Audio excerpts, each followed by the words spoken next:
Hi, my name is Eddie C, and welcome to my Positive Podcast. I'll bring you positive stories of people from all walks of life, because everyone has a story to tell.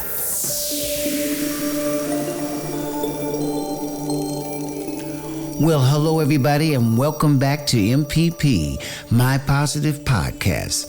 I'm your host, Eddie C, and this is episode 5. Once again, I'd like to thank you all for tuning in each week, following my guests, listening to their stories. And you know, I always believe everyone has a story to tell. I've got 3 unique guests here this week as well. One is an environmental expert and has a lot of hobbies to fill up the rest of her time. I also have a buddy of mine who's a fantastic photographer, but he's done several different jobs in his life, and he's also a writer. And my third guest is a multi-talented musician who plays funky music to classical music. So if you're curious to know their stories, stay tuned to My Positive Podcast. Welcome to My Positive Podcast. Well, ladies and gentlemen, we're going to open up the show with my first guest. She's a wonderful person. Once you get to know her, she loves singing, she loves dancing. She loves music, especially pop music, and she's a massage therapist, spiritual-minded, great cook. Please welcome my first guest, ladies and gentlemen, Miss Martine De Prins. Hi, how are you doing, my dear? I'm doing fine, Eddie. Thank you very much. Great. It's wonderful to have you on the show.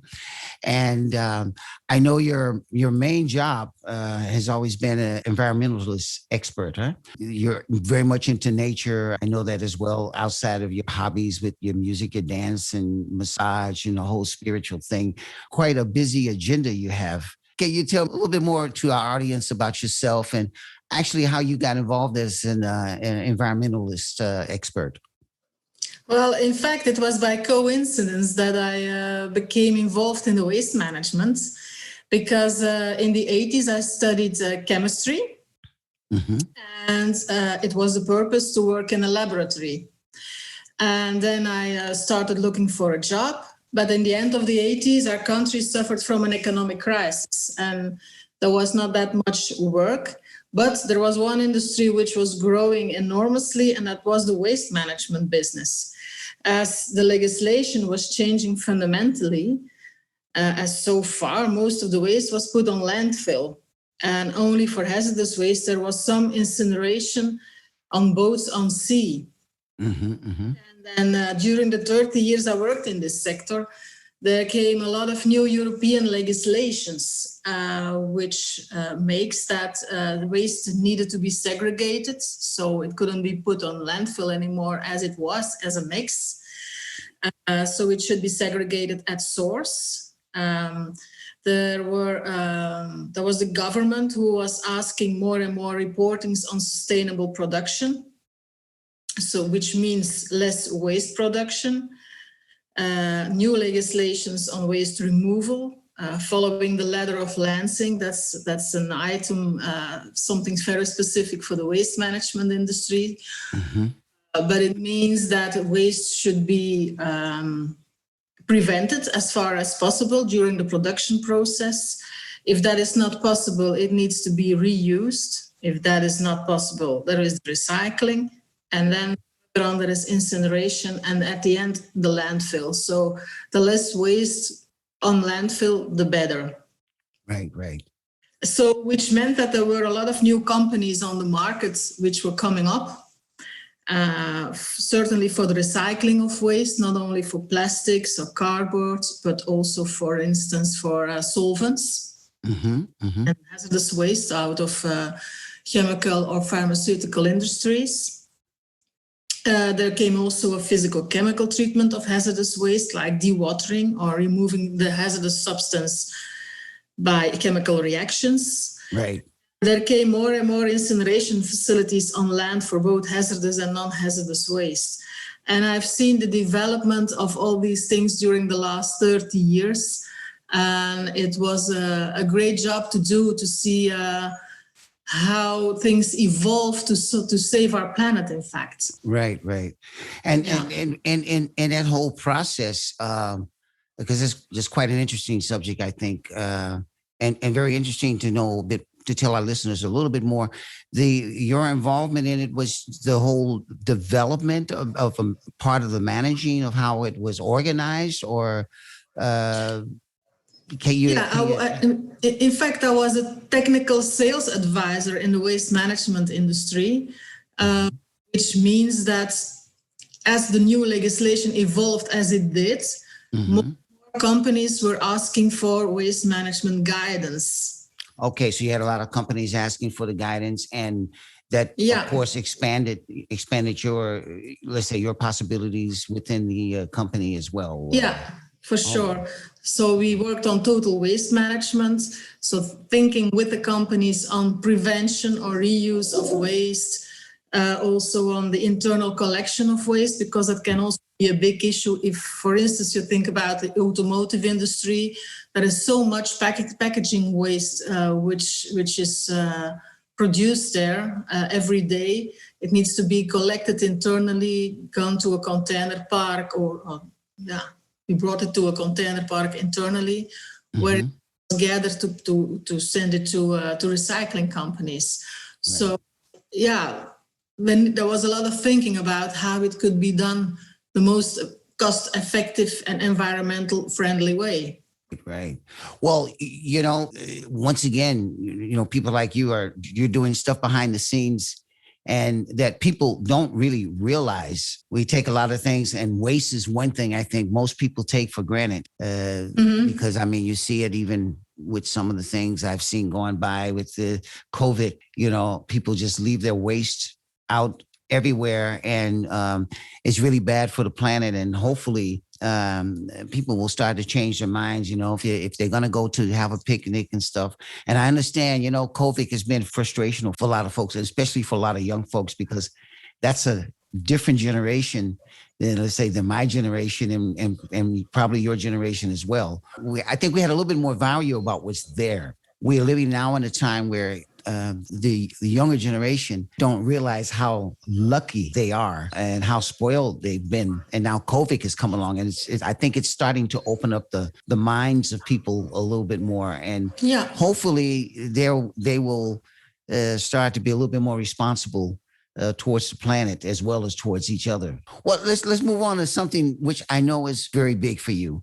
And you have a fantastic passion for music. You love, of course, natural health. Dancing is also a big hobby of yours. You like photography. How do you find all the time to fit that in such a busy schedule? Because I know you're on the go a lot, and you're working also, I think, for the local government as far as the environment. You have a very busy schedule. How do you combine it all together? Well, I was lucky and unlucky to have had some burnouts at work, which were due to a lawsuit which I got involved in. And finally, my doctors advised me to stop working, which means that I have a lot of time left. Hey.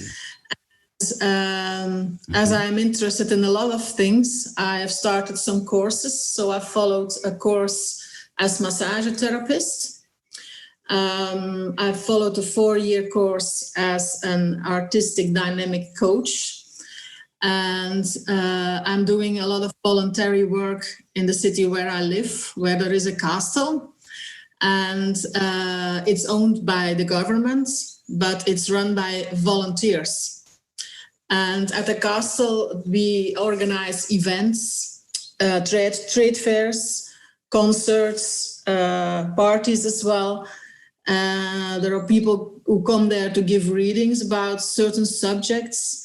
And we also organize activities for children, like searches and creative activities and so on. And I'm in the work group there organizing all these events. And I'm also working in the work group catering. Yeah, it's a beautiful location because I have played for the at one of the music festivals that you all had at the time with Soul Sister, and fantastic, beautiful castle. I've taken pictures actually of it as well.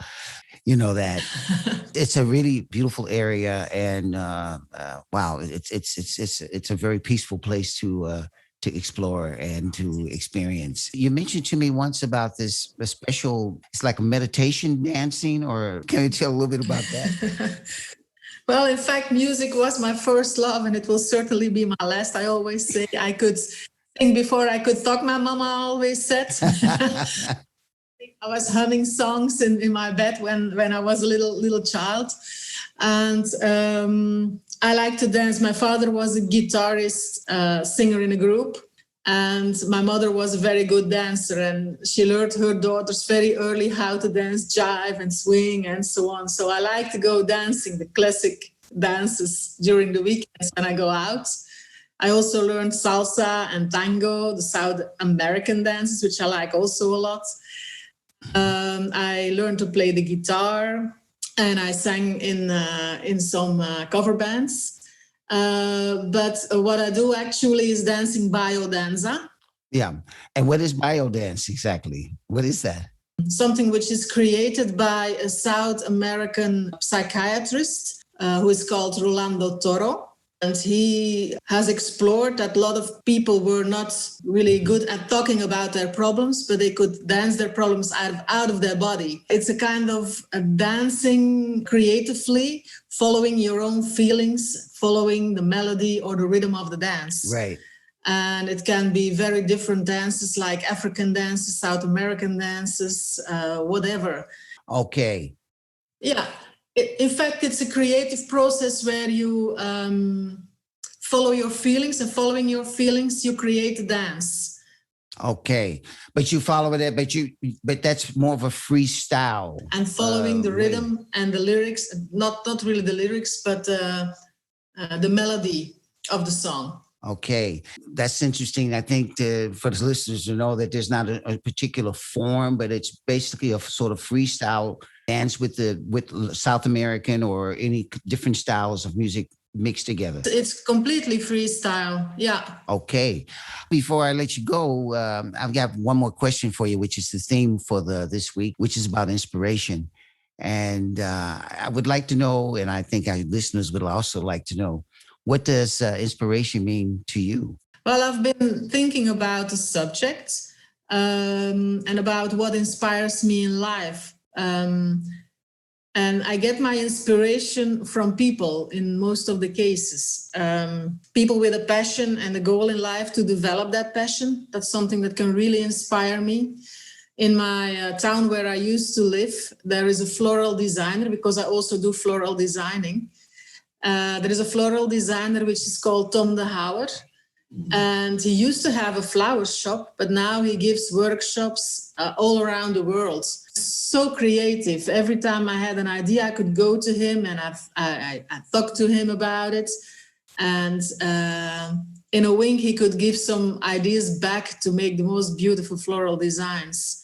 And he does big expositions, for instance, in South America, Asia, wherever. And well, that's one of the people who can really inspire me because he's so creative. What also inspires me are stories about people who suffered during life and managed to get through. I read a lot of books from people all around the world, biographies.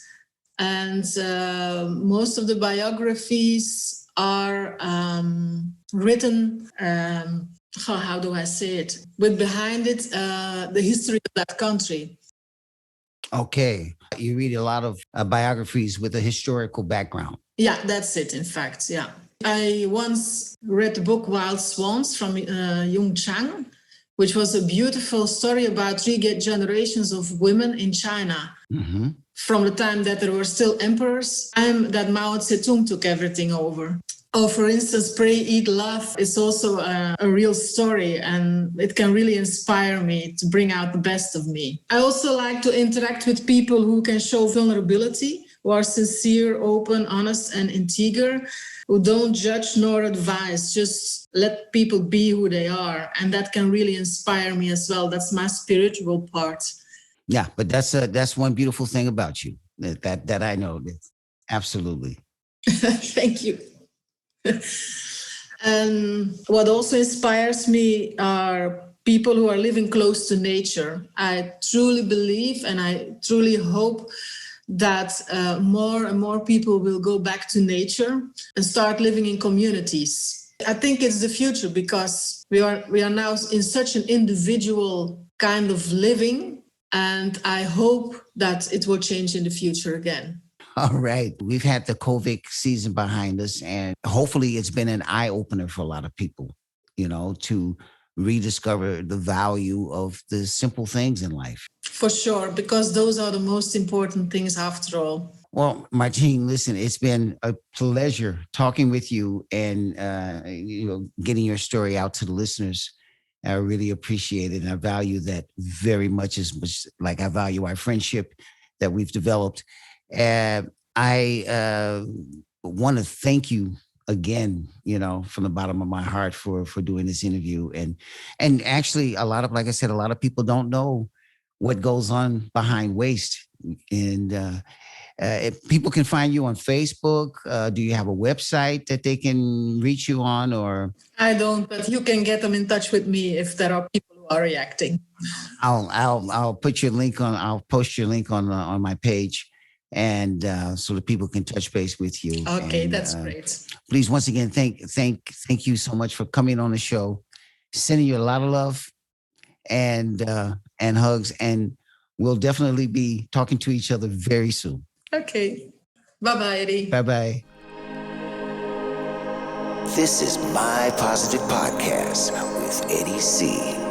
All right, ladies and gentlemen, my second guest on the show today is a buddy of mine, and we met actually at a jazz concert.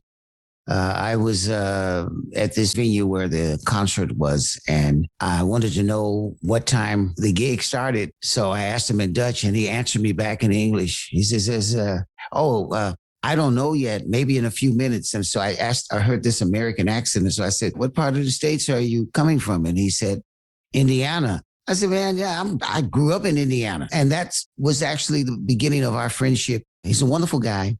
Please welcome Mr. David Pritchett. Hey, David, how you doing, buddy? Thanks, Eddie. Hey, you're a wonderful guy, too. Thanks, man. And I love the podcast. I mean, the positive podcast, good idea. Everyone needs it. Thank you, buddy. Listen, can you tell our listeners a little bit about yourself and, what you did in the States, and actually, how did you actually end up coming to live in Belgium? Sure. Well, in the U.S., I couldn't decide what I wanted to do in life, so I decided to do a lot of things and figured out as I went, so it was kind of trial by error. So I managed a restaurant. I started a record store. I started a DJ service. I DJ'd. I, did a lot of things. And the only thing is I always kept going back to music because I always loved music. That was always one of the things in the background and I finally realized, well, I probably need to do something with music. So that's what happened. And well, my daughter, she graduated from college, and I said, hey, why don't we go on a nice trip, just to father-daughter, and do a trip before you actually get a real job and have to work, and then you might be able to get time off. So she says, hey, okay, that sounds like fun. What about Australia? And I went, wow, that's a long way off, That's quite a distance. Besides that, there's a lot of jet lag. I did research and I said, well, why do you want to go there? She said, because it's got a lot of nature. I want to see a lot of beautiful nature. I said, well, what about someplace a little closer, like Alaska? I said, there's no jet lag. They speak English. Oh, well, I guess they do that in Australia too. But I said, we'll have more time to see more nature rather than sleeping after all that jet lag. So anyway, she agreed. So we went to Alaska, and that's how I wound up in Belgium. You went on a boat cruise? Oh, yeah. We went on a cruise to Alaska, and I wound up in Belgium because of that. Yeah, but there must be a little bit more behind that story. Well, yeah. On the cruise, there was a lady from Belgium who had decided she wanted to see Alaska, and she was there by herself, and we hit it off, and she said, why don't you come visit me in Belgium? I said, okay, where is it? Typical American thing. Yeah. So okay. I did, and we wound up getting married, and I moved to Belgium. So that's how I wound up here. Okay. All righty. You mentioned about some of the things that you've done. You've been sort of an entrepreneur, more or less, with all kind of different jobs and things. And I know you got your hobbies that we've spoken about before are, like your photography, especially when it comes to shooting in nature and landscape photography. That's something that you do a lot of. Was that something that developed over the years, or were you always into photography before you left the States and came to Belgium, or is that something that developed at a later phase in your life? Well, actually, it came about because of Alaska, because while I was there, I had this small camera and there were so many beautiful pictures. And I was like, oh, I need a better camera, So as soon as I got back from that trip, I bought a better camera. And then I really got into photography and started looking for, pictures everywhere, and I love nature. I really do. So I've always been, when I'm out, I'm always looking for a landscape or something that, just is unusual. And that's what I love to take pictures of. You do some beautiful work, man. I've seen some of your photography. It's awesome, man. Thank you. I know you also do a lot of biking, and the area where you're living at is close to the Belgium coast. So Yes. it's a beautiful area to do a lot of biking and everything. And you also became, over the years, quite a beer connoisseur. Yeah. Well, I actually did some bike racing in the U.S. before I moved over here, so that, Okay. I used to do a lot of riding there. And then when I came over for the beginning, I was more into getting used to Belgium, so I didn't ride as much. But then later I started riding a lot. And now I still ride. And the beer, I mean, if you live in Belgium, how can you not get interested in beer? Because it's a small country, but they have like 450, 500 different kinds of beer. Which beer is your favorite one? Well, actually, the Westvleteren is one of my favorites, which is really hard to get because they don't brew too much. They keep the limit. The limitation to it. Yeah, I know it's won some awards. It's one of the best beers. Best beer in the world, actually. It's a very good beer. Yes. You like it too. We've had a few together. We've had some in the past. Yes, we have. I know that there's one thing which is sort of like your main thing that you're doing now. You're a fantastic writer. I've read some of your lyrics. I also did a production with you. You did some writing together with Jeff Wisdom, who was also on the show. And that was sort of more or less a country album. But do you also write other types of music? Yeah, actually, I have a lot of co-writers from all over the world. I mean, with the internet, you can, connect with people anywhere, I've done songs with writers in Australia, in the US, Wales again, Canada. It's amazing what you can do, with the internet. So it's a lot of fun too. Like I said, your lyrics are very beautiful. I've actually been busy with some songs with you in the past with some of your lyrics, even though I'm also a lyricist as well. But I like taking the distance sometimes away from that part and focusing on the music as well, along with the co-writing. The other thing is, how has the entertainment industry, in your vision, changed over the years? Because you did some DJing back in the day, and I'm not talking about the house and dance. You were actually playing records without, providing music for the people to be entertained, compared to the way it is now, where there's a whole lot of beats and stuff up under it and a lot of mixing going on. The traditional record DJ, for parties and stuff. How has that changed for you as compared to the way it is now?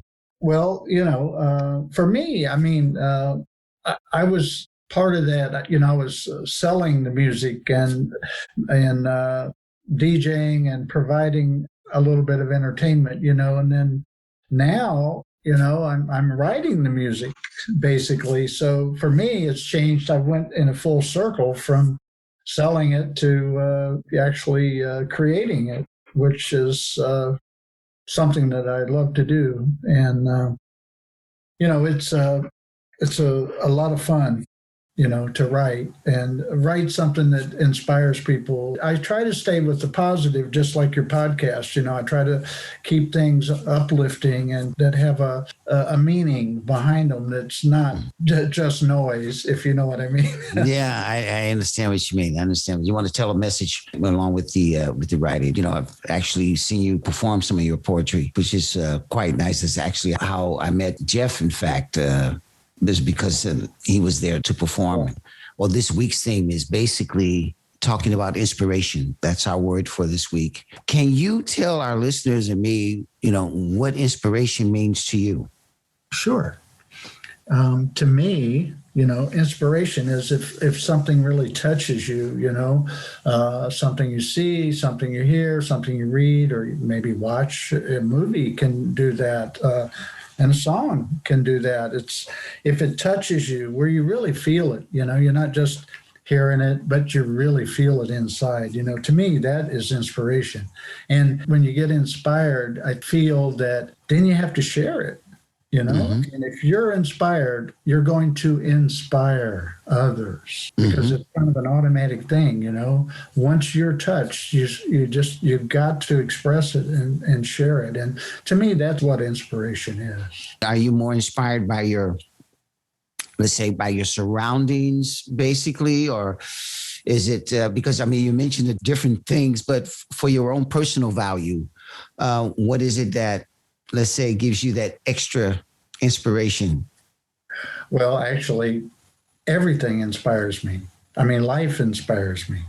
Just being here, to me, is inspiring because it's amazing. To look out and see the sunset and look out and see a beautiful flower, and that's, I guess, where the photography comes in. It's like if I see it, I like to take a picture of it. But inspiration can come from anywhere, and if you're open and you listen, it takes you out of your box. A lot of people, they kind of live in a box and they don't get out of it, until something actually knocks the box over, or and if you will listen and observe and stay aware, there's inspiration everywhere.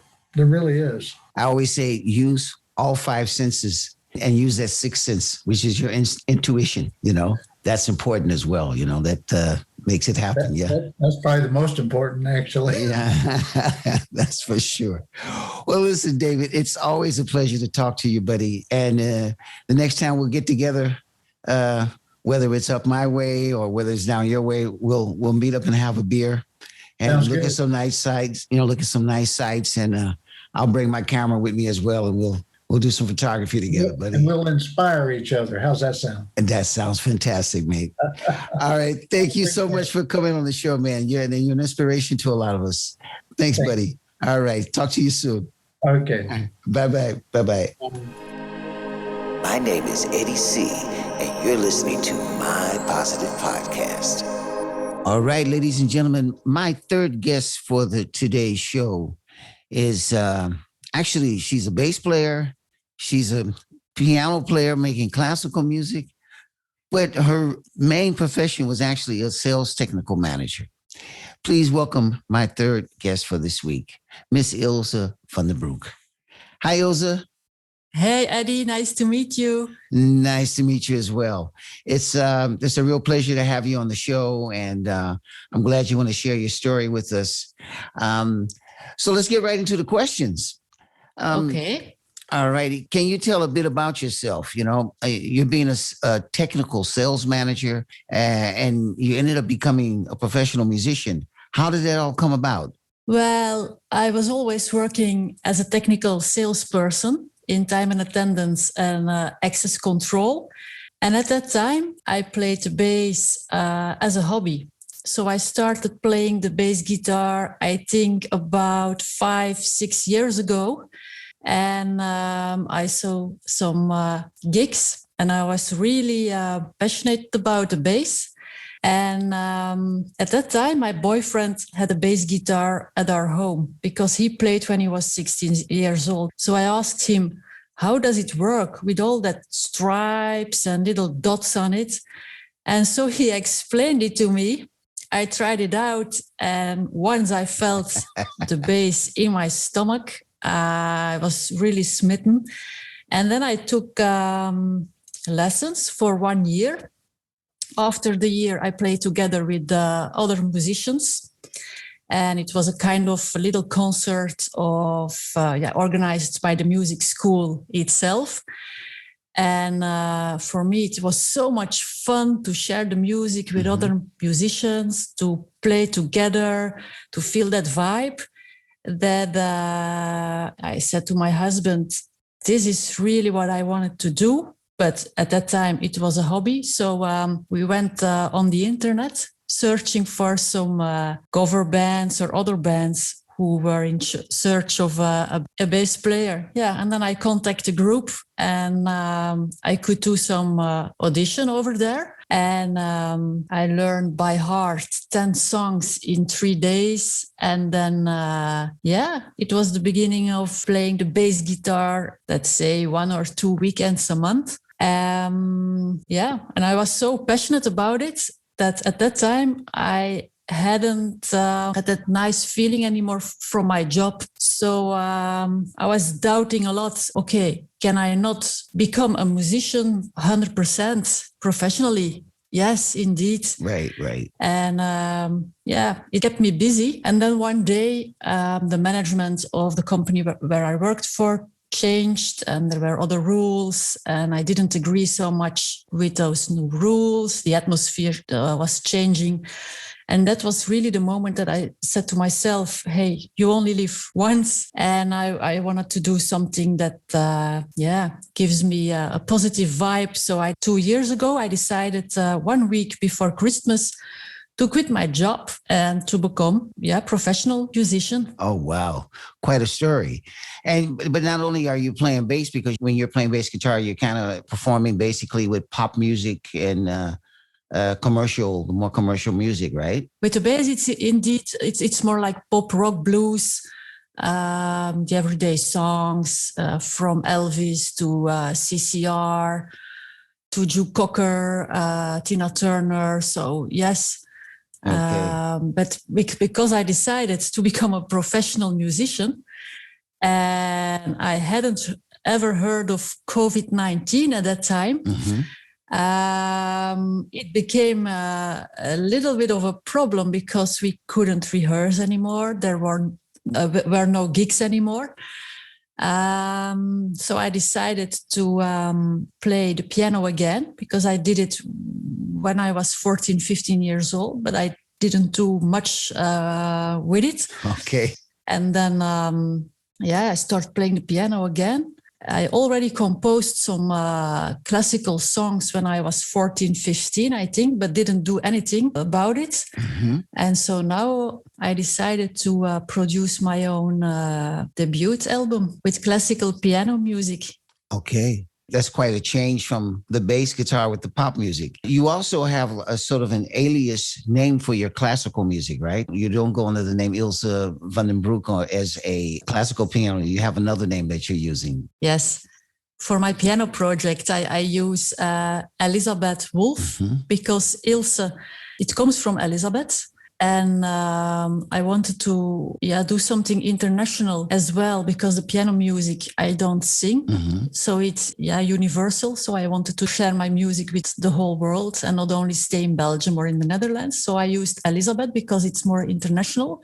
And Wolf because my mother's name is De Wolf. And I found that it was a strong name. Classical name. There is a good vibe, kind of strength behind it. Yes. Okay. So you're functioning as bass player on the Ilse van den Broek and as classical musician under the name Elizabeth the Wolf. All right. That's cool, man. Yes. Thank you, Eddie. Thank you. So let me ask you another question about that, because what do you prefer? I mean, I know COVID has changed a lot for all of us, especially in the creative world as well. And so we are all reinventing ourselves more or less. So how has that affected you as a musician. And do you ever have any thoughts about going back to your old job again, or? No, never. Luckily, no, never. I can answer that question very easy and very quick. No, it's the best decision in my life. I won't be lying if I say, it's not always so easy, because you are dreaming about a career as a musician.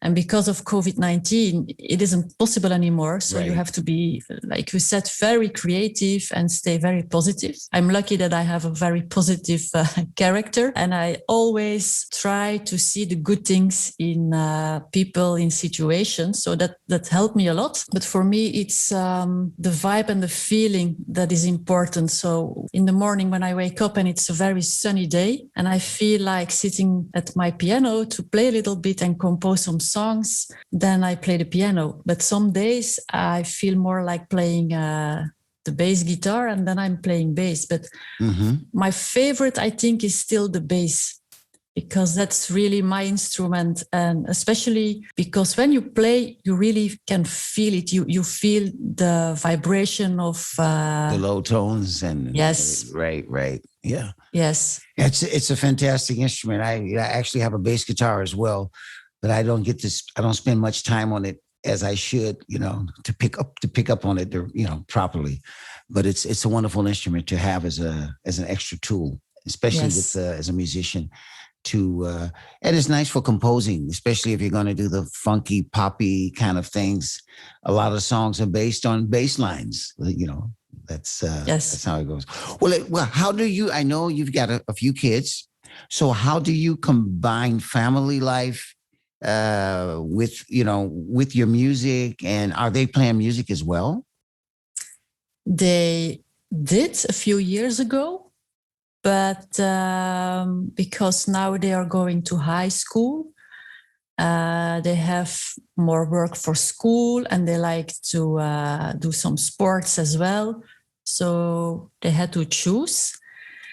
They are enjoying making music together with other people, but when they have to practice at home and it costs some energy, I think they are a little bit lazy maybe. So right now they choose just to be together with their friends, to game a little bit, to be outside, do some sports. But I won't push them neither, because I don't believe that pushing is the solution. We have a rehearsal room in our house. There is a drum, there are guitars, bass, there is a piano. So everything is available. And I hope that one day they will pick it up again. Yes. Well, that would be wonderful. What are their ages? Are they, they're like young teenagers now, or? Yes, they are 13 and 14 years old. Oh, well, yeah. Yes. Well, that's what am I going to do age, and of course, gaming is a big thing with the youth today, and the getting out there with the smartphones and stuff. But that's wonderful if they have the opportunity to join back to the music, and they have a good support base, because your husband is also a musician part-time as well, right? He still does it as a hobby. Right now, actually, he's learning all the songs of one or two of my bands where I'm playing in. Because, I want to perform practically every weekend when it's possible again. So we hope, actually, that one day it can become a little problem that I have to play with 2 or 3 bands at the same time, which is not possible, of course. And then he can be my... your substitute. My substitute, yes. Wow, that's quite amazing, because your husband actually was the one who started you on the bass. Indeed. Indeed. And now you become from being the student to being the teacher. Yes, it's how it went. Oh. But he says that I have much more talent than he ever did. And he supports it. Well, that's wonderful. I mean, it's great when your partner can support you in what you're doing. You got the backup from your family. Your kids, they like to see you perform as well, I'm sure. Yes, they're very, very proud, because we have a big picture in our living room where I play the bass. And every time their friends come and they see the picture, they say, "Hey, right there, that's Rock Chick, that's our mom." So they are very proud. All right, yes. Fantastic. I've got one more question before I let you go, and that is, of course, we have our theme, which is this week based on inspiration. And so, what does inspiration mean to you? For me, it's a very, very difficult question, because a lot of people ask me, "Ilse, when you compose your piano songs, how you do it? How goes the process?" And to be honest, it's very difficult to give a clear answer, because sometimes I'm at my piano and I feel that something is coming in to me.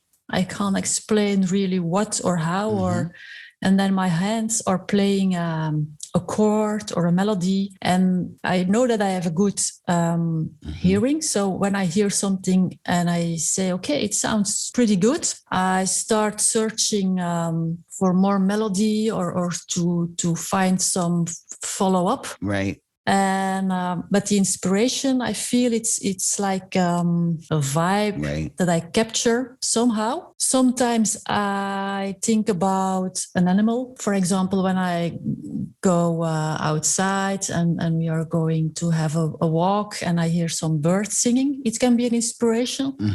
A color can be an inspiration. But it's a good question, Eddie, and it's not so difficult to give you a plain answer, but it's more like a feeling, I think. Okay. I'm a very emotional person, yes, and I really let the feelings in. The days that I'm open to feel the things, and then I compose some music, yes. Sure. Things outside of your music, what inspires you? What does that mean for you in general? I mean, outside of just making your music? Well, especially my kids, they like to listen when I'm composing a new song, and then I ask their opinion. And they know very well what they want, and they are honest with me. So they share their feelings and their thoughts, and then that can be a really good inspiration as well. Oh, that's fantastic. Well, listen, Ilse, I am so glad that you took the time out to join us this week. And I'm sure my listeners will be inspired by your little story you've told us. And I want to wish you the best of luck with your career. I know we're going to be doing a collaboration as soon as the COVID thing is lifted and we can finally get together to do some playing together with the classical music. Yes, I look forward to it. Yeah, my message to your listeners is that to follow every dream, because when you try hard and you believe in it, lots of things are possible. Okay, before you go, you have a website that people can find you on? Yes, they can visit me at www.elisabethwolf.com. And on Facebook, when they type Elisabeth Wolf piano, they can see the projects I am doing. They can contact me, send me a mail, leave some comments. Feel free to find me and to contact me. Okay, fantastic. Thank you again for this inspirational talk with you. And I want to wish you all the best. And we'll be making some music together pretty soon. Huh? Okay. Thank you, Eddie. Care. A lot of love to you and the family. Take care, Eddie. Bye-bye. Okay. All right, bye-bye. This is My Positive Podcast with Eddie C.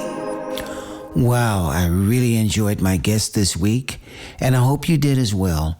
As you know, there's always a theme for the week, and this week's theme is inspiration. So here's my quote. Inspiration. People with goals in life that follow their passions. Taking a photo of the vast and beautiful nature we live in. Showing vulnerability and overcoming hard times or fears. Being touched by things you experience with your senses. A song, a book, a walk, or just sitting still with your thoughts. Sharing what you feel inside with others. making your dreams come true, to inspire others so that they can too.